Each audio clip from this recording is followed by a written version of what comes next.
Party आज हम करते हैं राष्ट्रीय आय का मापन, यानी कि किसी देश की अर्थव्यवस्था में उसके राष्ट्र की आय कितनी है उसका मापन कैसे किया जाए। 3 विधियां हमारे इस चैप्टर में है। सबसे पहली आय विधि, दूसरी व्यय विधि और तीसरी है उत्पादन विधि।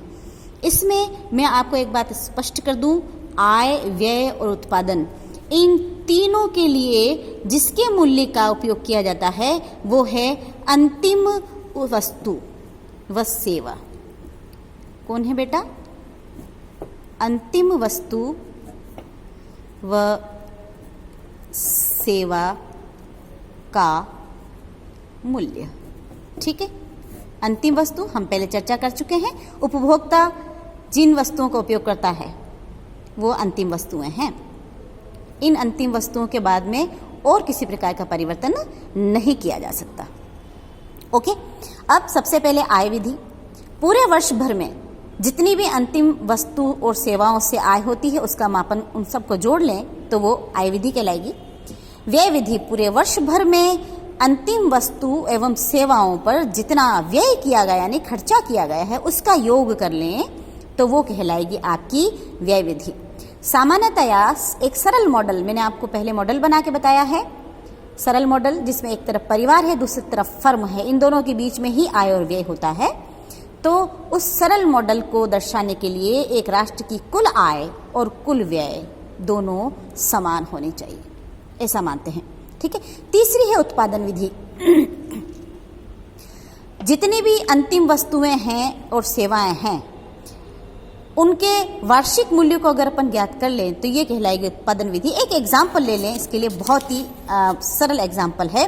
हम मान लेते हैं कि मार्केट में या किसी देश में 2 उत्पादन करता है, एक तो किसान जो कि गेहूं उगा रहा है और दूसरा है बेकर जो कि ब्रेड बनाता है। ओके बेटा, अब मान लेते हैं कि किसान अपने गेहूं को उत्पादन करने में केवल श्रमिक यानी कि मजदूर को रखता है और उसे श्रम के रूप में पारिश्रमिक यानी कि मजदूरी देता है, 100 रुपया उसका खर्च आता है।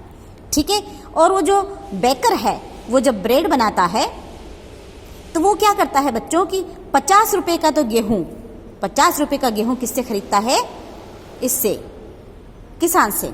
और जब वो बनाता है तो उसको वो 200 रुपए में बेचता है। अब देखो बेटा, अगर हम इस वस्तु का यानी कि गेहूं से बनी हुई ब्रेड का अंतिम मूल्य ज्ञात करें तो 100 रुपए इसका और 200 रुपए इसका जोड़ें तो टोटल मूल्य आता है 300 रुपए। अभी फिनिश नहीं हुआ है, ठीक है, लेकिन हम यहाँ ध्यान दें, ये जो 50 रुपया है ना, ये इस गेहूं का मूल्य है जो इस बेकर ने दिया, ये 50 रुपया पहले इसमें शामिल हो चुका है। इसीलिए हम क्या करेंगे कि इस 200 में से 50 रुपया पहले घटा देंगे। अब बेकर का जो वास्तविक मूल्य है कितना हो गया बच्चों? 150, राइट। अब इस 150 और 100 को जोड़ें तो कितना आता है? 250, यानी कि ब्रेड का उत्पादन का जो अंतिम वस्तु है उसका मूल्य है 250 रुपया। इस शब्द को हम कहते हैं बेटा मूल्यवर्धित। इस प्रकार से कुल उत्पादन में से मध्यवर्ती वस्तुओं के मूल्य को अपन निकाल दें तो जो बचता है उसे हम कहते हैं मूल्यवर्धित। ठीक है, अब हम 100 रुपये किसान के गेहूं का मूल्य और 150 बेकरी के निर्माण का मूल्य दोनों को जोड़ें तो अंतिम वस्तु हमारी पड़ी 250 रुपये में। ठीक है, अब कुछ और समस्याएं आती हैं कि सकल मूल्य वर्धित क्या हो। एग्जाम्पल फिर लें, माना कि कोई फर्म जो है वो 100 रुपये मूल्य का उत्पादन कर रही है। ओके बेटा, और मध्यवर्ती वस्तु का मूल्य है 20 रुपये। मध्यवर्ती वस्तु को अपन कच्चे माल के नाम से भी जानते हैं। ठीक है, वही कि 100 रुपए की उसने ब्रेड बनाई और 20 रुपए का गेहूं खरीदा, यूं समझ लो बेटा, वो कच्चा माल हो गया उसके लिए। तो सकल मूल्य वर्धित कैसे निकलेगा? 100 रुपए में से क्या निकाल दें? 20 रुपया, कितना बचा? 80, यानी कि कुल मूल्य में से मध्यवर्ती वस्तु का मूल्य निकाल दें तो वास्तविक मूल्य प्राप्त होता है उत्पादन का। ठीक है, अब यदि जो पूंजी का उसने उपभोग किया है, जिस भी पूंजी को, मान लो उसने मशीन लगाई है, उस मशीन का खर्चा भी तो होगा ना, वो मान लेते हैं 10 रुपया है तो वो खर्चा भी उसको निकालना पड़ेगा उसी मूल्य में से। तो अब उसका अंतिम उत्पादन का जो मूल्य हुआ बेटा उसको हम कहेंगे निवल मूल्य वर्धित। इसके लिए 100 में से 20 भी घटाना है और 10 भी घटाना है, कितना बचता है? 70 रुपया। इस बार कितना बचता है बेटा? 70 रुपीज़।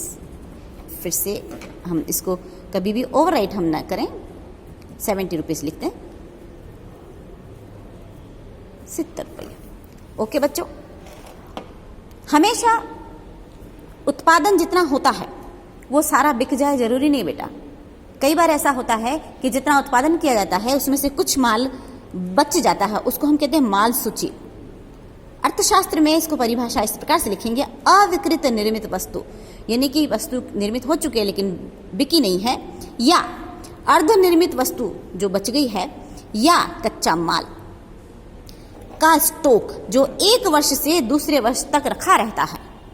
मैं फिर से दोहरा देती हूँ, अविकृत निर्मित वस्तु मतलब बन चुकी है लेकिन बिकी नहीं, या अर्धनिर्मित वस्तु पूरी नहीं बनी है, या फिर कच्चा माल, इस माल से अपन वस्तु का निर्माण करेंगे, ये का स्टॉक जो 1 वर्ष से दूसरे वर्ष तक रखा रहता है उसे हम कहते हैं माल सूची।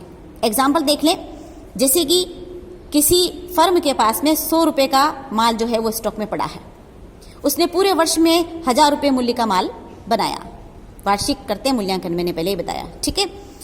फिर जब उसने बेचा तो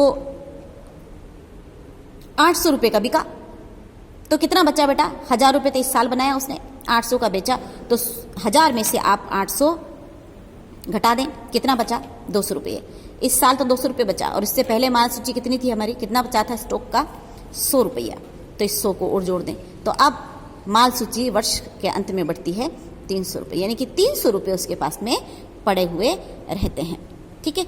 अब बेटा ऐसा हमेशा नहीं होता, कभी कभी ऐसा भी होता है कि व्यापारी सोचे कुछ और हो कुछ और, यानी कि उसने जितना माल सोचा है कि इतना बचेगा उससे ज़्यादा बच जाए।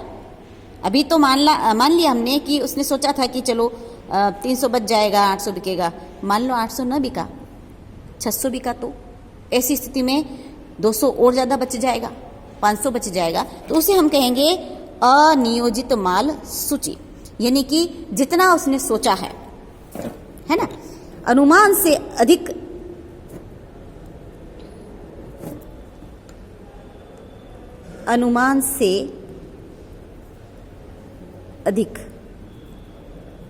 माल सूची,